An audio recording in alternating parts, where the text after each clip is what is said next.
JL, thanks for being here. My pleasure. My question for you is, if you were to give 3 pieces of advice to a young person, say 15 to 25, and let me say, I'm not 15 to 25, but I work with a lot of young people who are in that age range, who are highly motivated to achieve early financial independence. So I want to pass on what you say to them. So what would be your 3 pieces of advice for a young person today? In terms of investing? Investing, mindset, saving money, earning extra money, all of that. Okay, that's a tough question.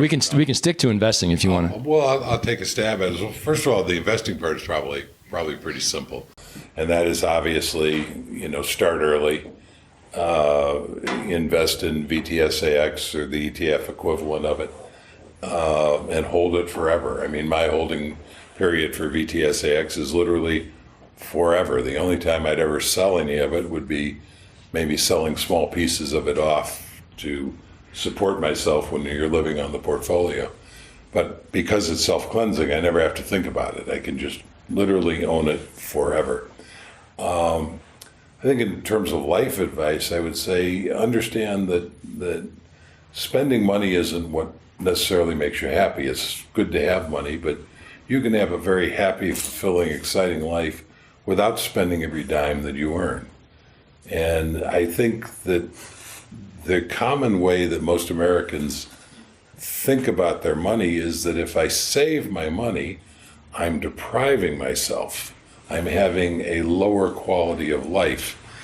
I saved 50% of my income from the very beginning, my first professional job. And I never once felt that I was depriving myself of anything. I've had a pretty full and rich life. I've been able to travel the world. I don't have a lot of material desires, but the few I've had, I've owned homes and cars and what have you. I think the way to think about it is not when you're saving and investing your money, you're not depriving yourself. You're simply making a different spending choice.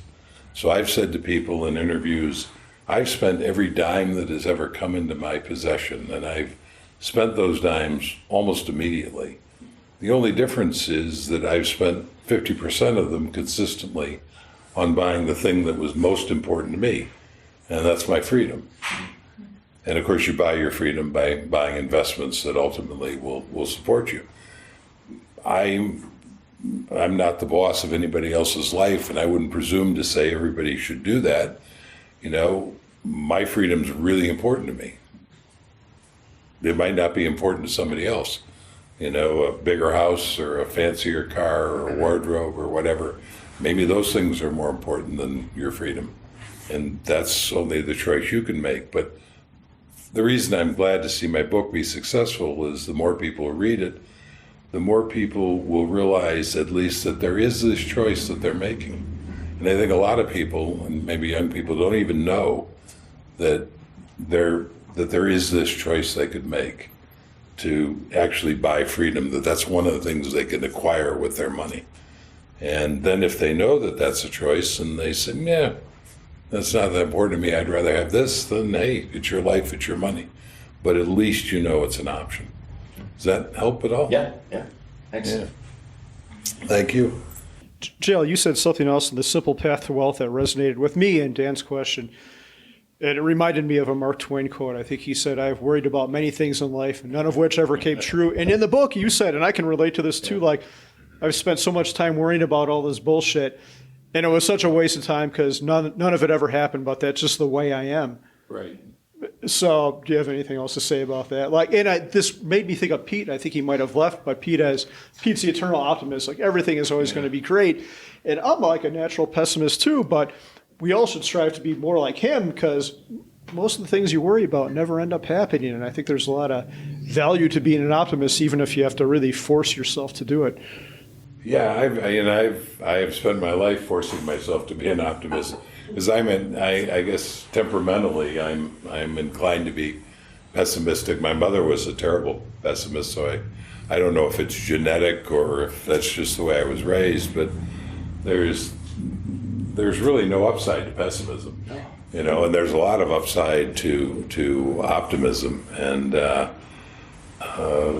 know, yeah, I don't know what else to say about that. But Yeah, it's a much healthier way to live, and you know, do bad things happen? Of course, bad things happen, but the bad thing you're afraid is going to happen probably is never going to happen. The thing that you never think about is what's going to blindside you. So there's only so much you can prepare for, right? So Black Swans, for instance, when in his good book, when the Black Swan came out, you know, I got a lot of pushback about that. Well, you know, JL, what if there's this huge Black Swan and you know, the economy tanks and everything goes to hell? And well, okay, you have to understand that Black Swans, by their nature, are very, very rare events.